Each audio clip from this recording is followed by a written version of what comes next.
नमस्कार दोस्तों, मैं पारसनाथ लाइव हाई स्टडी इसमें आपका स्वागत है। दोस्तों, आज हम लोग राजा महेंद्र प्रताप सिंह राज्य विश्वविद्यालय अलीगढ़ के बीएड थर्ड सेमेस्टर एग्जाम 2024 जो दिसंबर 2024 में एग्जाम होने की संभावना है, उसके लिए पेपर 301 अर्थात ज्ञान एवं पाठ्यक्रम या नॉलेज एंड करिकुलम का फुल प्रैक्टिस सेट 14 हल करेंगे। इसके टॉप 75 अति महत्वपूर्ण प्रश्न हल करेंगे। यहाँ से निश्चित रूप से एग्जाम में प्रश्नों के सेम टू सेम आने की संभावना है, इसलिए आप लोग वीडियो को पूरा देखिएगा। पेपर 80 अंक का होगा, 75 प्रश्न दिया रहेगा, 65 प्रश्न हल करना होगा आप लोगों को, अर्थात एक प्रश्न 1.23 अंक का होगा। समय 2 घंटे अर्थात 120 मिनट का होगा। इस पेपर में पास होने के लिए कम से कम 32 अंक प्राप्त करना होगा, अर्थात 26 प्रश्न सही करना होगा। दोस्तों, प्रश्नों पर आएँ, लेकिन उससे पहले प्लीज़ आप लोग वीडियो को ज़्यादा से ज़्यादा शेयर कीजिए, जिससे सभी लोगों को लाभ हो सके। यदि आप लोग चैनल को सब्सक्राइब नहीं किए हैं तो प्लीज़ चैनल को सब्सक्राइब कीजिए तथा वीडियो को लाइक और शेयर जरूर कीजिए, इससे मोटिवेशन मिलता है।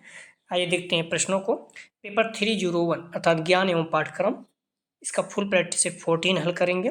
इसके पहले 13 प्रैक्टिस सेट हल कर चुके हैं। यदि आप लोग नहीं देखे हैं तो डिस्क्रिप्शन में जाकर लिंक ऑफ प्लेलिस्ट 301 लिखा गया है, इस जगह पर क्लिक करेंगे तो इस पेपर की सारी वीडियो आपको क्रम से मिल जाएगी, ठीक है। या फिर आप प्लेलिस्ट में जाकर सारी वीडियो को आप क्रम से देख सकते हैं। कोई क्वेरीज है तो 9654302596 पर मैसेज करके पूछ सकते हैं। आप लोग ध्यान रखना, कल नोटिस आया था, अभी अपलोड कर दें तो उसमें आप देख सकते हैं, वहाँ पर क्लियर हो गया है कि आपका पेपर ऑब्जेक्टिव अर्थात ओमार बेस पे होगा, ठीक है। और जो प्रास्नातक वाले हैं उनका थर्ड सेमेस्टर वालों को ओमार बेस पे होगा। जो फर्स्ट प्रास्नातक मतलब जो पीजी वाले हैं, जैसे MA, MSc, MCom, MEd, third semester वालों का ऑब्जेक्टिव होगा, बाकी फर्स्ट सेमेस्टर वालों का लिखित होगा, ठीक है, डिस्क्रिप्टिव। तो आप लोग ध्यान रखना, मैंने पहले बताया था कि आपका पेपर ऑब्जेक्टिव होगा। उसका रीजन है कि उन्होंने स्पष्ट कर दिया था, और कुछ लोग हैं जो प्रोफेसर वगैरह, तो उनसे बात करके ही बताते हैं हर चीज़ें। जो क्वेश्चन वगैरह बनाते हैं तो क्लियर रहता है तभी बताते हैं, ठीक है, हर चीज़ें। तो आप लोग ट्रस्ट किया करें, तो जो भी जानकारी मिलेगी आपको सही जानकारी मिलेगी, ठीक है। तो प्लीज़ वीडियो को लाइक और शेयर कीजिए। कॉलेज ग्रुप या जो भी फ्रेंड आपके बीएड कर रहे हैं, सभी लोगों को लाभ हो सके। आइए देखते हैं प्रश्नों को। पहला प्रश्न है, पाठ से आगामी क्रियाएं निम्न में से कौन सी नहीं है, ठीक है, इनमें से कौन नहीं है।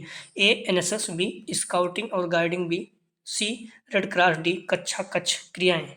पाठ से आगामी क्रियाएं निम्न में से कौन सी नहीं है, सही जवाब हो जाएगा डी कक्षा कच्छ क्रियाएं, ये नहीं है। पाठ से आगामी क्रियाएं इसमें देख सकते हैं, NCC national credit core, Bharat scout guide, hobby club, कार्यशाला संगोष्ठी, उत्सव समारोह, अंतर विद्यालय आयोजन, एनएसएस, ठीक है। तो इस तरह से हैं। निम्नलिखित में से कौन सा समावेशी शिक्षा का सिद्धांत नहीं है। ए सीखने के समान तरीका, बी व्यक्तिगत भिन्नता पर आधारित, सी सहज एवं सौहार्दपूर्ण वातावरण, डी शिक्षा प्रत्येक बालक का अधिकार है। सही जवाब हो जाएगा ए सीखने का समान तरीका जो है, ये समावेशी शिक्षा का सिद्धांत नहीं है, बाकी सभी हैं। व्यक्तिगत भिन्नता पर आधारित, सहज एवं सौहार्द वातावरण, शिक्षा प्रत्येक बालक का अधिकार है, ये है। समावेशी शिक्षा का सिद्धांत यह है कि सभी बच्चों को चाहे उनकी शारीरिक, बौद्धिक, सामाजिक, भावनात्मक, भाषाई अन्य स्थितियाँ हों, एक ही स्कूल में समान अवसर और संसाधनों के साथ शिक्षा प्रदान की जानी चाहिए। क्लियर है। अगला प्रश्न है, पाठ्यक्रम की प्रकृति नहीं होती है। ए शिक्षा केंद्र, बी छात्र केंद्र, सी अनुभव केंद्र, डी पाठ केंद्र। पाठ्यक्रम की प्रकृति कैसी नहीं होती है, सही जवाब हो जाएगा डी पाठ केंद्रित नहीं होती। शिक्षा केंद्रित, छात्र केंद्रित, अनुभव केंद्रित ये होते हैं। तो आप लोग क्लियर हो गया होगा कि आपका पेपर जो है ऑब्जेक्टिव होगा, ठीक है, अर्थात ओमार बेस होगा। कल जो नोटिस आया था आप देख सकते हैं, तो उसमें आप क्लियर रहेगा, ठीक है। तो इसलिए आप लोग अच्छे से पढ़िए, कुछ करना नहीं है, सारे प्रैक्टिस अपने सॉल्व कर डालिए। खास करके वो प्रैक्टिस है जिसमें 20 क्वेश्चन इस पेपर से जरूर आएगा, तो उसमें आप प्रैक्टिस से तो उसको अगर आप तैयार कर लेते हैं कि उस सारे प्रश्न आए हुए एग्जाम में हैं, ठीक है, चाहे राजा महेंद्र प्रताप सिंह या फिर आगरा यूनिवर्सिटी। और खासकर जो फुल प्रैक्टिस है उन्हें आप जरूर सॉल्व कीजिए। अगर आप इतना करते हैं तो आपके 85+ बन जाएंगे, ठीक है। कुछ नहीं करना है, सिर्फ आपको सारे प्रश्नों को अच्छे तैयार कर लेना है बस। और तैयार करने मतलब बार बार देखिए, कहीं आ रहे हैं जा रहे हैं, बार बार देखते रहिए, सारे प्रश्न आपके तैयार हो जाएंगे, ठीक है। तो पाठ्यक्रम की प्रकृति पाठ केंद्रित नहीं होती, पाठ्यक्रम एक व्यापक अवधारणा है जिसमें विषय सामग्री, शिक्षण, अधिगम विधियों, मूल्यांकन और अन्य घटक शामिल होते हैं। पाठ केवल एक घटक है। पाठ्यक्रम शिक्षक केंद्रित हो सकता है अगर यह शिक्षक के ज्ञान और कौशल पर आधारित होता है। छात्र केंद्रित भी हो सकता है अगर यह छात्र की जरूरतों और रुचियों को ध्यान में रखता है। और अनुभव केंद्रित भी हो सकता है अगर यह छात्र को वास्तविक दुनिया के अनुभव को जोड़ता है। ठीक है, तो आप लोग ध्यान रखना, आप अगर कुछ भी नहीं पढ़ते हैं, बुक मॉडल कुछ भी नहीं पढ़ते हैं, सारे प्रैक्टिस अपने अच्छे से तैयार कर लेते हैं, तो आपको मैं फिर से कह रहा हूँ 85 से 90% आपके बन जाएंगे। बच्चे ने कुछ नहीं किया, जो बच्चे कुछ भी नहीं पढ़े हैं, सिर्फ अपने प्रैक्टिस से जुड़े थे, 90 के आसपास अच्छे से मेहनत किए हैं, और जो बहुत बेहतर मेहनत किए हैं 93-94% तक भी बच्चों को बन जाते हैं। ठीक है, तो आप लोग अच्छे से मेहनत करिए, कुछ करने की जरूरत नहीं है, सारे प्रश्नों को अच्छे से रट डालिए। बार बार इसलिए कह रहा हूँ, बार बार किसी भी एग्जाम की तैयारी कर रहे हैं सिलेबस के अनुसार पढ़िए और प्रैक्टिस सेट हल करिए। प्रैक्टिस सेट हल नहीं करेंगे, आपको पता नहीं चलेगा आपको क्या वीकनेस है। तो आप सारे प्रश्नों को अच्छे से तैयार करिए, निश्चित रूप से एग्जाम में बहुत का प्रश्न आपको सेम टू सेम यहाँ से मिलेंगे। प्रश्न है, अध्यापक शिक्षा के लिए राष्ट्रीय पाठचर्या की रूपरेखा किसने तैयार की?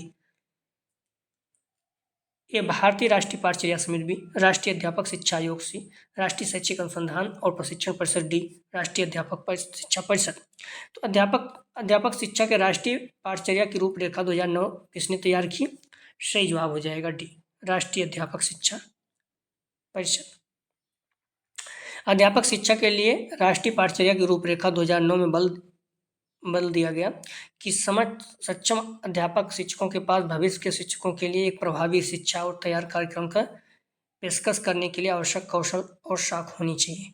राष्ट्रीय आकलन और प्रत्यायन परिषद के साथ मिलकर राष्ट्रीय अध्यापक परिषद ने अध्यापक शिक्षा के स्तर में सुधार लाने के उद्देश्य से नई पहल शुरू की। अगला प्रश्न है, राष्ट्रीय ज्ञान आयोग का प्रतिवेदन कितने भागों में विभाजित है? ए 7, बी 2, सी 6, डी 3। राष्ट्रीय ज्ञान आयोग का प्रतिवेदन कितने भागों में विभाजित है? सही जवाब हो जाएगा ए 5। अगला प्रश्न है, आप लोग प्रश्नों को जवाब जरूर दें, इससे क्या होगा, आप साथ में बने रहेंगे। ठीक है, तो गलत ही क्यों ना हो बट जवाब देते रहें, इससे आप प्रश्न याद होता रहे। प्रश्न है, निम्नलिखित में से कौन सा शाकाहारी अधिगम का सिद्धांत नहीं है? ए सकारात्मक परस्पर निर्भरता, बी सामूहिक जवाबदेही, सी समान भागीदारी, डी एक साथ बातचीत। सही जवाब हो जाएगा 6 का बी, सामूहिक जवाबदेही। अगला प्रश्न है, NCFTE 2009 के अध्यक्ष थे? ए प्रोफेसर CL आनंद, बी प्रोफेसर S पाल, सी अरुण सी मेहरा, डी सुश्री रम्या वेंकटरमन। तो NCFT 2009 के अध्यक्ष थे, सही जवाब हो जाएगा ए प्रोफेसर CL आनंद। अगला प्रश्न है, निम्नलिखित में से ज्ञान का कौन सा सिद्धांत नहीं है? ए बुद्धि अनुभववाद, सी समीक्षावाद, डी प्रतिभावाद। सही जवाब हो जाएगा 8 का डी प्रतीक्षावाद, ये सिद्धांत नहीं है। अगला प्रश्न है, जॉन ड्यूवी ने विद्यालय को कहा है? ए समाज का आईना, बी समाज का दीर्घ रूप, सी समाज का लघु रूप, डी समाज का प्रत्यक्ष रूप। जॉन ड्यूवी ने विद्यालय को कहा है, ध्यान रखना, इसका सही जवाब हो जाएगा 9 का सी समाज का लघु रूप। ठीक है, जॉन ड्यूवी ने विद्यालय को समाज का लघु रूप कहा, ज़्यादा बेस्ट उत्तर है। बाकी ये भी सही है, जॉन ड्यूवी ने विद्यालय को समाज का आईना भी कहा, समाज का लघु रूप भी कहा, तो दोनों सही है। ठीक है, दोनों सही है। जॉन ड्यूवी ने विद्यालय को क्या कहा? समाज का आईना और समाज का लघु रूप। लेकिन यदि आप लोग दोनों हैं तो सी करेंगे तो ज़्यादा बेस्ट होगा। ठीक है, आप कोई भी कर सकते हो, सी वाला ज़्यादा बेस्ट है। अगर दोनों में कोई एक चुनना हो तो जॉन ड्यूवी ने विद्यालय को समाज का लघु रूप कहा। ठीक है, और दोनों सही है। मैं फिर से कह रहा हूँ, 9 का जवाब ए और सी दोनों सही है। तो आप कोई भी कर सकते हैं, आपका सही होगा। यूनिवर्सिटी में निर्भर करेगा क्या मानता है, सी ज़्यादा अच्छा रहेगा। ठीक है, अगला प्रश्न है, शिक्षा के क्षेत्र में राज्य का कार्य है? ए राष्ट्रीय शिक्षा आयोग योजना के निर्माण एवं क्रियान्वयन, बी अनिवार्य और निःशुल्क शिक्षा की व्यवस्था, सी उत्तम पुस्तकों की व्यवस्था, डी उपयुक्त सभी। सही जवाब हो जाएगा 10 का डी उपयुक्त सभी। अगला प्रश्न है, निम्नलिखित में से कौन सी उत्तम शैक्षिक नेतृत्व की विशेषता नहीं है? ए आशावादी दृष्टिकोण, बी एक तंत्री व्यवहार, सी वित्तीय एवं शैक्षिक ज्ञान, डी उपयुक्त सभी। सही जवाब हो जाएगा 11 का, ध्यान रखना बी एक तंत्री व्यवहार। अगला प्रश्न है, एक तंत्री व्यवहार उत्तम शैक्षिक नेतृत्व की विशेषता नहीं है। एक तंत्रीय नेता एक व्यक्ति के रूप में निर्णय लेता है और दूसरों के राय या प्रतिक्रियाओं को महत्व नहीं देता। यह शैक्षिक संगठनों के लिए हानिकारक हो सकता है क्योंकि यह सहयोग और नवाचार को कमजोर कर देता है। आशावादी दृष्टिकोण उत्तम शैक्षिक नेतृत्व की एक महत्वपूर्ण विशेषता है। यह नेतृत्वकर्ताओं की चुनौतियों का सामना करने और परिवर्तन को अपनाने के लिए प्रेरित करता है। ठीक है। वृत्तिक एवं शैक्षिक ज्ञान भी उत्तम शैक्षिक नेतृत्व के लिए आवश्यक है। यह नेतृत्वकर्ताओं को प्रभावी ढंग से निर्णय लेने और संगठन को आगे बढ़ाने में सक्षम बनाता है। कार्यों के लिए उद्देश्यों को निश्चित करना, नीति निर्धारित करना, कार्य का निश्चय करना, प्रशासकीय कार्यों और उनके ढांचे का समन्वय, प्रभाव का मूल्यांकन, शिक्षा विकास, सामाजिक नेतृत्व के साथ मिलकर कार्य करना, सामाजिक शैक्षिक समानों का उपयोग करना, समाज के व्यक्ति का सहयोग करना, संबंधित तथा शैक्षिक कार्य में सहायक व्यक्तियों से विचार विनिमय करना, ये सारी चीजें हैं। ठीक है। तो ये सारी शैक्षिक नेतृत्व की विशेषताएं हैं। अगला प्रश्न है, निम्नलिखित में से कौन सा शैक्षिक नेतृत्व का कार्य है? ए नियोजन, बी संस्थागत प्रशासन, सी वित्तीय कार्यकुशलता, डी उपयुक्त सभी। सही जवाब हो जाएगा डी उपयुक्त सभी। एक शब्द बार बार आप लोग कह रहे हैं, पहले ही मैंने कहा था कि आपका पेपर ऑब्जेक्टिव होगा, तो ये क्लियर हो गया है। आपको कुछ करना नहीं है, सारे प्रैक्टिस सेट को अच्छे से तैयार कर लेना है। और जो भी 1-2 महीने, मान लो दिसंबर में आपका पेपर 10-15 के आसपास शुरू हो जाएगा, उम्मीद है। जब तक क्लियर नहीं आता नोटिस तो क्लियर बता नहीं सकते हैं। तो आप लोग अभी से पढ़ते रहें। ठीक है। आप मान चलिए आपका 1 महीना, 100 महीने, जो भी आपका टाइम है, मान लीजिए 1 महीना ही मान चलिए, आप अच्छे से मेहनत कर दीजिएगा तो आपको अच्छा नंबर आ जाएगा। ठीक है।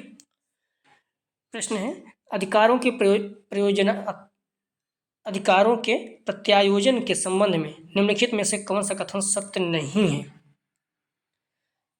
सही जवाब हो जाएगा 13 का ध्यान रखना डी। वरिष्ठ सूची को नजरअंदाज करना, ये सही नहीं है। विद्यालय की आवश्यकता के अनुरूप अधिकारियों को सौंपना, शिक्षा की योग्यता और अनुभव का ध्यान रखना, अधिकारों को सौंपते समय निष्पक्षता बनाए रखना, ये सभी सही है, लेकिन डी सही नहीं है।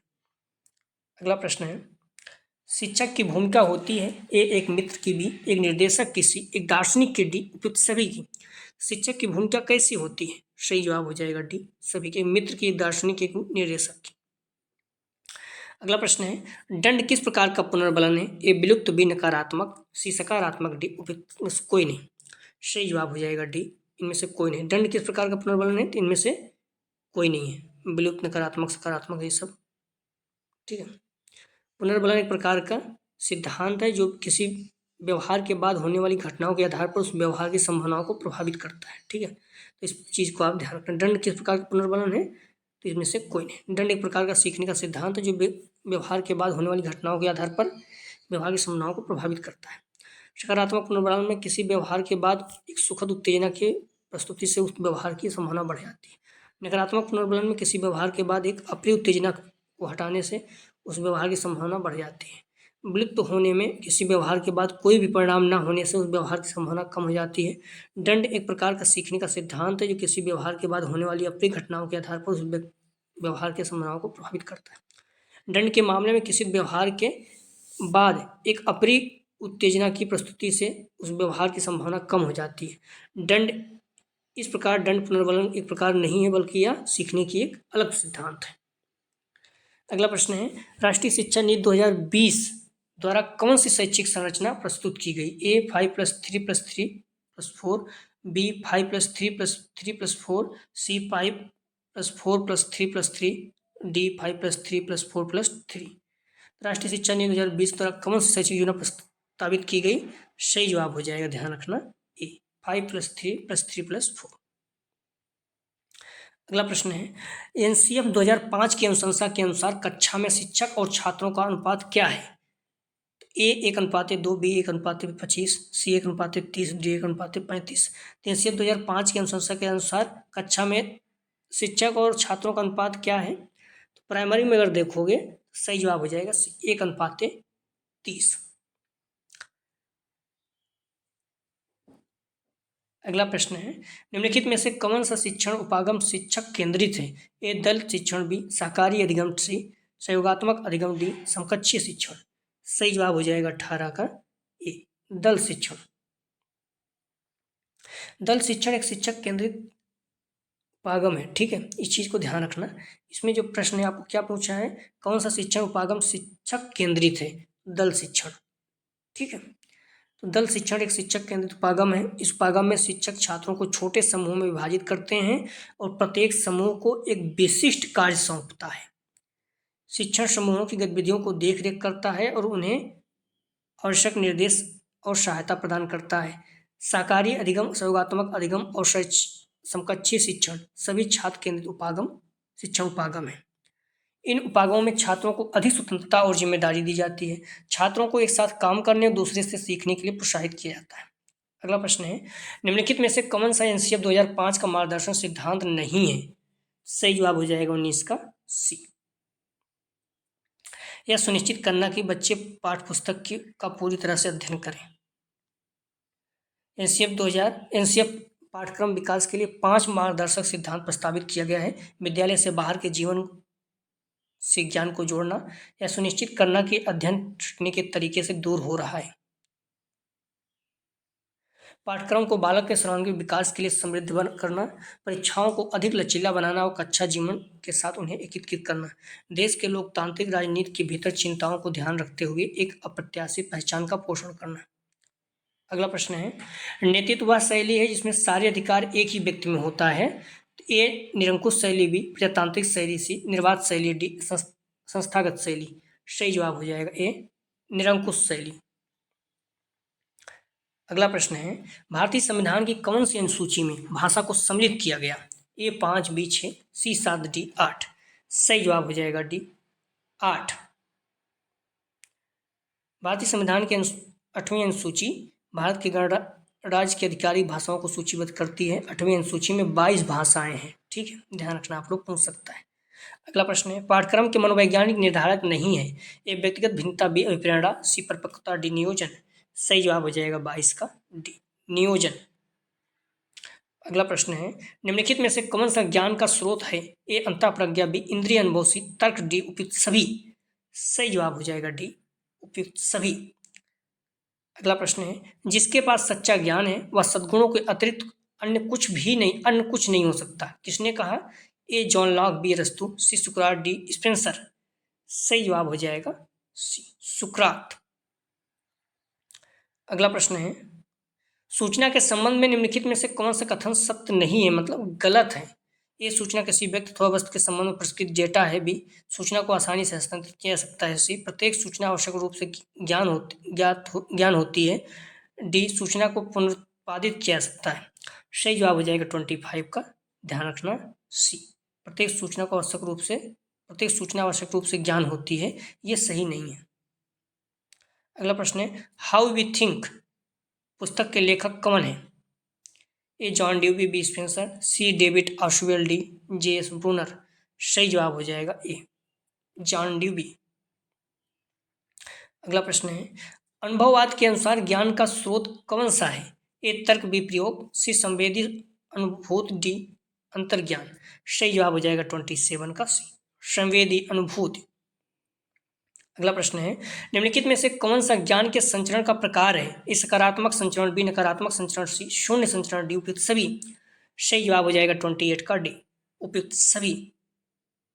ज्ञान के संचरण के 3 प्रकार हैं, सकारात्मक संचरण, नकारात्मक संचरण और शून्य संचरण। अगला प्रश्न है, किसने कहा ज्ञान वह है जो मनुष्य के मन को प्रकाशित करता है? ए प्लेटो, बी अरस्तू, सी रसेल, डी सुकरात। तो किसने कहा ज्ञान वह है जो मनुष्य के मन को प्रकाशित करता है? सही जवाब हो जाएगा सी रसेल। अगला प्रश्न है, विद्या शब्द का प्रयोग ज्ञान के लिए कहाँ हुआ? ए पुराण में, बी उपनिषद में, सी गीता में, डी कुरान में। तो विद्या शब्द का प्रयोग ज्ञान के लिए कहाँ हुआ? सही जवाब हो जाएगा बी उपनिषद में। प्रश्न को कई तरह से पूछा गया है, कई बार पूछा गया है। जिससे प्रश्न पूछा गया है, उपनिषद में ज्ञान शब्द किसके लिए किया गया? विकल्प दे दिया विद्या। या फिर पूछा गया उपनिषद में विद्या किसके लिए प्रयोग किया गया? विकल्प दे दिया ज्ञान। तो कुछ भी पूछ सकता। और यहाँ क्या पूछा? विद्या शब्द का प्रयोग ज्ञान के लिए किसमें कहाँ पर हुआ? उपनिषद में। इस तरह से प्रश्न को बार बार पूछा जाता है। अगला प्रश्न है, रचनावाद प्रतिमान के अनुसार छात्रों को माना जाता है। ए लघु वयस्क, बी निष्क्रिय भागीदारी, सी समस्या समाधान, डी उपयुक्त में से कोई नहीं। सही जवाब हो जाएगा सी समस्या समाधान करता। अगला प्रश्न है, निम्नलिखित में से नेतृत्व का बौद्धिक गुण नहीं है। ए मानसिक क्षमता, बी निर्णय लेने की क्षमता, सी उत्तम स्वास्थ्य, डी वैज्ञानिक दृष्टिकोण। सही जवाब हो जाएगा 32 का सी उत्तम स्वास्थ्य। अगला प्रश्न है, छात्रों में अनुशासन बनाए रखने के लिए आवश्यक नहीं है। ये नियमों का पालन करना भी उत्तरदायित्व सौंपना सी। छात्र संघ का चुनाव डी प्रश्न पूछना। सही जवाब हो जाएगा सी। छात्र संघ का चुनाव ये आवश्यक नहीं है, ठीक है, अनुशासन बनाए रखने के लिए, बल्कि नियमों का पालन करना, उत्तरदायित्व को सौंपना, प्रश्न पूछना, ये है। अगला प्रश्न है, पाठ्यक्रम को मानव जाति के संपूर्ण ज्ञान तथा अनुभव का सार समझना चाहिए। किसने कहा? ए फोबेल बी मुनरो, सी कनिंघम, डी एच हॉर्न। सही जवाब हो जाएगा 34 का ध्यान रखना, ए फोबेल। अगला प्रश्न है, योग दर्शन के अनुसार ज्ञान के साधन निम्न से नहीं है। एक कर्म योग, बी ईश्वर योग, सी ज्ञान योग, डी भक्ति योग। तो योग दर्शन के अनुसार ज्ञान के साधन निम्न से नहीं है। सही जवाब हो जाएगा बी ईश्वर योग। अगला प्रश्न है, निम्नलिखित में से कौन सा पाठ्यक्रम निर्माण का सिद्धांत नहीं है? ए शिक्षक केंद्रितता का सिद्धांत, बी सहसंबंध का सिद्धांत, सी जीवन से संबंधित होने का सिद्धांत, डी क्रियाशीलता का सिद्धांत। सही जवाब हो जाएगा ए शिक्षक केंद्रितता का सिद्धांत। ठीक है, कौन सा पाठ्यक्रम सिद्धांत का निम्न में कौन सा पाठ्यक्रम निर्माण का सिद्धांत नहीं है? शिक्षक केंद्रितता का सिद्धांत नहीं है, ठीक है, बाकी तीनों हैं। उस सिद्धांत पाठ्यक्रम निर्माण का देख लीजिएगा। बाल केंद्रितता का सिद्धांत, जीवन से संबंधित होने का सिद्धांत, सहसंबंध का सिद्धांत, सृजनात्मक अर्थात क्रियात्मकता का सिद्धांत, एकीकरण का सिद्धांत, उपयोगिता का सिद्धांत, सामुदायिक सेवा का सिद्धांत, गतिविधि का सिद्धांत, मूल्यों का सिद्धांत, समग्रता का सिद्धांत, लचीलेपन और विविधता का सिद्धांत। अगला प्रश्न है, निम्नलिखित में से कौन सा पाठ्यक्रम को सर्वोत्तम रूप से परिभाषित करता है? ए किसी विशेष विषय को पढ़ने के लिए दिशा निर्देश, बी कक्षा में उपयोग की जाने वाली सामग्री, सी शैक्षिक अनुभव का कुल योग, डी छात्रों के प्रदर्शन के मूल्यांकन करने की प्रक्रिया। सही जवाब हो जाएगा 37 का ए, किसी विशिष्ट विषय को पढ़ाने के लिए दिशा निर्देश। अगला प्रश्न है, प्रयोजनवादी पाठ्यक्रम के नियोजन के सिद्धांत में कौन सा नहीं है? ये उपयोगिता का सिद्धांत, बी रुचि का सिद्धांत, सी व्यवहार का सिद्धांत, डी एकीकरण का सिद्धांत। सही जवाब हो जाएगा 38 का सी व्यवहार का सिद्धांत। Basic principle of curriculum and instruction नामक पुस्तक के लेखक हैं। ए हिल्डा टाबा, बी टाइलर, सी सेलर, डी अलेक्जेंडर। तो basic principle of curricular and instruction नामक पुस्तक के लेखक कौन है? सही जवाब हो जाएगा बी टाइलर।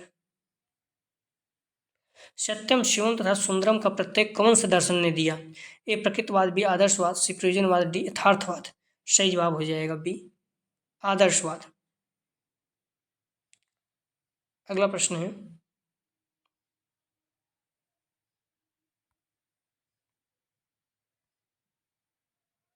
निम्नलिखित में से कौन सा कथन विश्वास और ज्ञान के मध्य संबंधों को वर्णित करता है? ए विश्वास और ज्ञान एक ही चीज है, बी विश्वास ज्ञान का उपसमुच्चय है, सी ज्ञान विश्वास का उपसमुच्चय है, डी विश्वास और ज्ञान अंतर संबंधित है। तो कौन सा कथन विश्वास और ज्ञान के मध्य संबंधों को वर्णित करता है? सही जवाब हो जाएगा सी ज्ञान विश्वास का एक उपसमुच्चय है। अगला प्रश्न है, शिक्षा के उद्देश्यों एवं पाठ्यक्रमों के संबंध में निम्नलिखित में से कौन सा कथन सत्य है? सही जवाब हो जाएगा 42 का सी शिक्षा के उद्देश्यों को मौजूदा पाठ्यक्रम के अनुरूप होना चाहिए। प्लेटो के अनुसार कौन सी क्रिया पाठ्यक्रम में सम्मिलित नहीं है? ए बौद्धिक, बी भौतिक, सी कलात्मक, डी नैतिक। सही जवाब हो जाएगा 43 का बी भौतिक। प्लेटो के अनुसार पाठ्यक्रम में सम्मिलित क्रियाएं 3 प्रकार की होती हैं, बौद्धिक, नैतिक, कलात्मक। भौतिक क्रियाएं पाठ्यक्रम में सम्मिलित नहीं होती। अगला प्रश्न है, पाठ्यक्रम को मानव जाति के संपूर्ण ज्ञान तथा अनुभवों का सार समझना चाहिए। किसने कहा? ए कैंसवेल, बी फोबेल, सी जॉन एफ कीर, बी पॉल हिस्ट। पाठ्यक्रम को मानव जाति के संपूर्ण ज्ञान तथा अनुभवों का सार समझना चाहिए। किसने कहा? सही जवाब हो जाएगा बी फोबेल। अगला प्रश्न है, व्यावसायिक पाठ्यक्रमों का मुख्य उद्देश्य। व्यावसायिक पाठ्यक्रमों का मुख्य उद्देश्य है ए विभिन्न विषयों की व्यापक समझ प्रदान करना, बी रोजगार योग्यता और व्यवहारवादी कौशल बढ़ाना, सी शारीरिक फिटनेस और खेल कौशल को बढ़ावा देना, डी छात्रों को अनुसंधान के लिए तैयार करना। सही जवाब हो जाएगा बी रोजगार योग्यता और व्यवहारिक कौशल बढ़ाना। अगला प्रश्न है, उच्च माध्यमिक स्तर पर पाठ्यक्रम में विविध विषयों को प्रस्तावित करने का उद्देश्य है। ये छात्रों की विभिन्न रुचियों, करियर संबंधी आकांक्षाओं को पूरा करना भी पाठ्यक्रम को अधिक चुनौतीपूर्ण बनाना। सी, मुख्य विषयों का महत्व कम करना। डी, उपयुक्त सभी। सही जवाब हो जाएगा 46 का ए। छात्रों की विभिन्न रुचियों, करियर संबंधी आकांक्षाओं को पूरा करना। 46 का सही जवाब हो जाएगा ए। अगला प्रश्न है, निम्नलिखित में से किसके अनुसार बच्चों के संज्ञानात्मक विकास में सामाजिक और सांस्कृतिक कारकों का योगदान है? ए, जीन पियाजे, B, Leo Vygotsky, C, David Ausubel, D, J S Bruner. सही जवाब हो जाएगा, ध्यान रखना, 47 का बी, लेओ वाइगोस्की। अगला प्रश्न है, किसने कहा शिक्षक मनुष्य का निर्माता है? ए, जॉन ड्यूबी, बी, जॉन एडम्स, सी, गॉर कोर्थ, डी, किलपैट्रिक। शिक्षक मनुष्य का निर्माता है। सही जवाब हो जाएगा बी, जॉन एडम्स। निम्नलिखित में से किसे प्रशासनिक प्रबंधन का पिता कहा जाता है? A, Luther Gulick, B, Henry Fayol, C, Brook Adam, D, J V C S. तो निम्नलिखित में से किसे प्रशासनिक प्रबंधन का पिता कहा जाता है? सही जवाब हो जाएगा बी, हेनरी फ्योल। अगला प्रश्न है, न्याय दर्शन के अनुसार निम्न से शिक्षण विधि नहीं है? ए, प्रत्यक्ष विधि, बी, अनुमान विधि, सी, शब्द विधि, डी, अंक विधि। सही जवाब हो जाएगा डी, अंक विधि। न्याय दर्शन के अनुसार ज्ञान प्राप्ति के 4 प्रमाण हैं: प्रत्यक्ष, अनुमान, उपमान और शब्द। अगला प्रश्न है, प्रत्यक्ष, अनुमान और शब्द विधि को ज्ञान प्राप्ति का साधन कौन से भारतीय दर्शन ने माना? ए, सांख्य, बी, न्याय, सी, वेदांत, डी, योग। सही जवाब हो जाएगा 51 का बी, न्याय दर्शन। अगला प्रश्न है, ज्ञान के प्रकार है? ए, अज्ञानात्मक ज्ञान, बी, प्रयोगमूलक ज्ञान, सी, प्रगानुभव ज्ञान, डी, उपयुक्त सभी। ज्ञान के प्रकार हैं। सही जवाब हो जाएगा 52 का डी, उपयुक्त सभी। निम्नलिखित में से कौन सी शैक्षिक प्रशासन की विशेषता नहीं है? ए, शैक्षिक प्रशासन एक एकीकृत प्रक्रिया है, बी, शैक्षिक प्रशासन एक मानवीय क्रिया है, सी, शैक्षिक प्रशासन स्वरूप सदैव स्थिर होता है, डी, शैक्षिक प्रशासन की प्रकृति केंद्रीकृत और विकेंद्रीकृत दोनों होती है। कौन सी शैक्षिक प्रशासन की विशेषता नहीं है? सही जवाब हो जाएगा सी, शैक्षिक प्रशासन का स्वरूप सदैव स्थिर होता है। सदैव स्थिर होता है, ये गलत है। ज्ञान के स्रोत नहीं है? ए, इंद्रिय ज्ञान, बी, साक्ष्य, सी, व्यवहार आदत, डी, सत्ताधिकारी ज्ञान। सही जवाब हो जाएगा 54 का, ध्यान रखना आप लोग, डी, सत्ताधिकारी ज्ञान। अगला प्रश्न है, व्यवसायिक शिक्षा पाठ्यचर्या में सम्मिलित नहीं है? ए, कंप्यूटर कोर्स, बी, सिलाई कोर्स, सी, प्रबंधन कोर्स, डी, इंजीनियरिंग कोर्स। सही जवाब हो जाएगा 55 का बी, सिलाई कोर्स। अगला प्रश्न है, निम्नलिखित में से कौन सा शैक्षिक प्रशासन का घटक है? ए, नियोजन, बी, नियंत्रण, सी, निर्देशन, डी, उपयुक्त सभी। तो कौन सा शैक्षिक प्रशासन का घटक है? सही जवाब हो जाएगा डी, उपयुक्त सभी। अगला प्रश्न है, हार्वर्ड के अनुसार शिक्षा का उद्देश्य है? ए, व्यवहारिकता, बी, नैतिकता, सी, धार्मिकता, डी, बौद्धिकता। हार्वर्ड के अनुसार शिक्षा का उद्देश्य है। सही जवाब हो जाएगा डी, बौद्धिकता। अगला प्रश्न है, निम्नलिखित में से कौन सा पाठ सहगामी क्रियाओं का मुख्य उद्देश्य है? ए, अवकाश का सदुपयोग, भी, सामाजिक गुणों का विकास, सी, भावात्मक गुणों का विकास, डी, उपयुक्त सभी। सही जवाब हो जाएगा 58 का, ध्यान रखना, डी, उपयुक्त सभी। एनसीएफ 2005 आधारित है? ये सभी के लिए भी, सर्व शिक्षा अभियान, सी, शिक्षा बिना बोझ के, डी, शिक्षा बोझ के साथ। एनसीएफ 2005 आधारित है। सही जवाब हो जाएगा सी, शिक्षा बिना बोझ के। अगला प्रश्न है, आज का विचार कार्यक्रम किस पाठ सहगामी गतिविधि में आयोजित किया जाता है? ये विद्यालय सभा, बी, शैक्षिक पर्यटन, सी, विद्यालय परिसर, डी, सांस्कृतिक कार्यक्रम। तो आज का विचार कार्यक्रम किस पाठ सहगामी गतिविधि में आयोजित किया जाता है? सही जवाब हो जाएगा ये, विद्यालय सभा। मातृभाषा को किस स्तर पर शिक्षा का माध्यम बनाया गया है? ये प्राथमिक स्तर, बी, माध्यमिक स्तर, सी, पूर्व प्राथमिक स्तर, डी, उत्तर माध्यमिक स्तर। सही जवाब हो जाएगा 61 का ए, प्राथमिक स्तर। अगला प्रश्न है,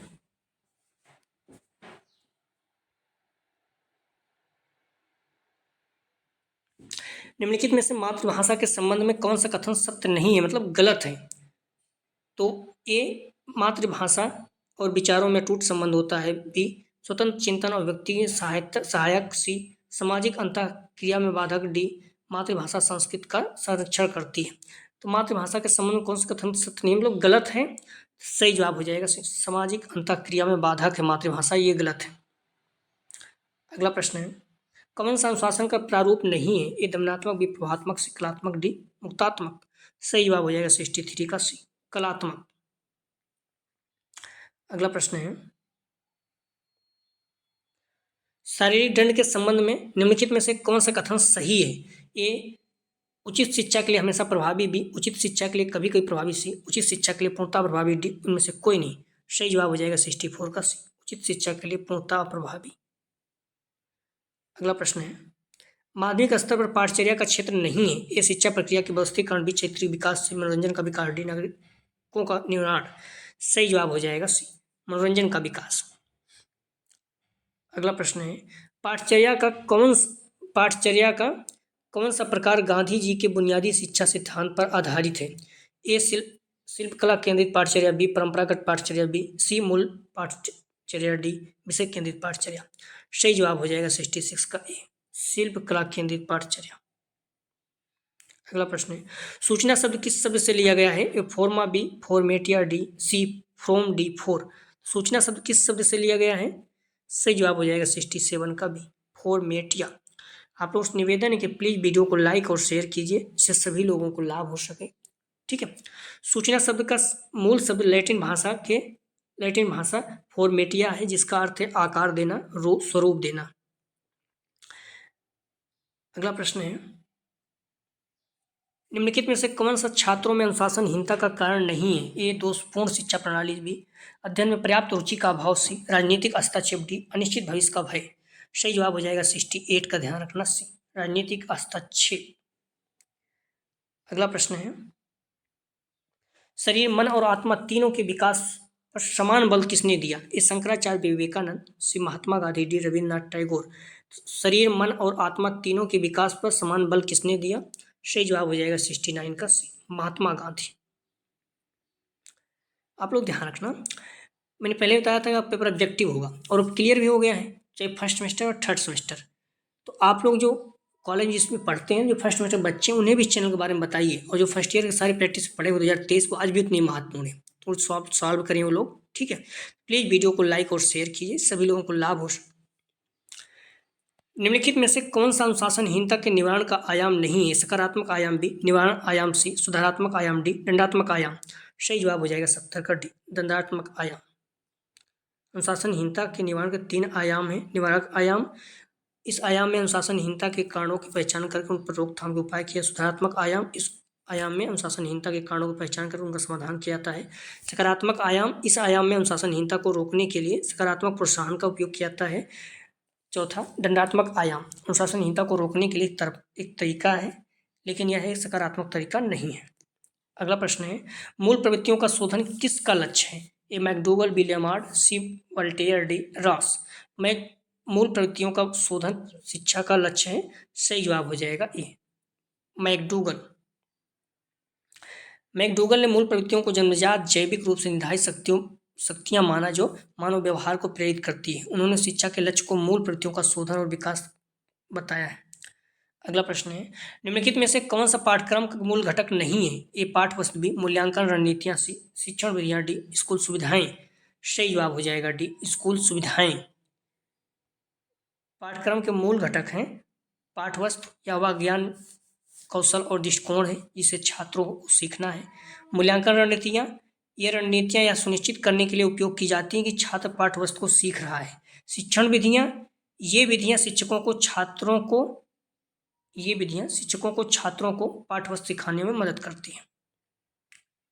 73, ये बहुत महत्वपूर्ण प्रश्न है, बार बार पूछा जाता है। किसने कहा कलाकार अर्थात शिक्षक के हाथ में यह अर्थात पाठ्यक्रम एक साधन है जिससे वह पदार्थ अर्थात शिक्षार्थी को अपने आदर्श उद्देश्य के अनुरूप अपने स्टूडियो में ढाल सके? एक कनिंघम, बी फोबेल, सी मुनरो, डी पॉल हार्ट। ये बहुत इंपॉर्टेंट है, बार बार पूछा था। किसने कहा शिक्षक के हाथ में पाठ्यक्रम एक साधन है जिसमें वह शिक्षार्थी को अपने आदर्श उद्देश्य के अनुसार अपने स्कूल में ढाल सके? सही जवाब हो जाएगा ए कनिंघम। मोस्ट इंपॉर्टेंट रखिएगा। अगला प्रश्न है, एडम्स के अनुसार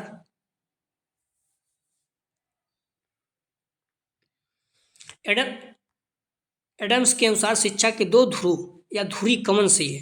ए शिक्षक और शिक्षार्थी, बी शिक्षक और पाठ्यक्रम, सी शिक्षार्थी और पाठ्यक्रम, डी शिक्षार्थी और समाज।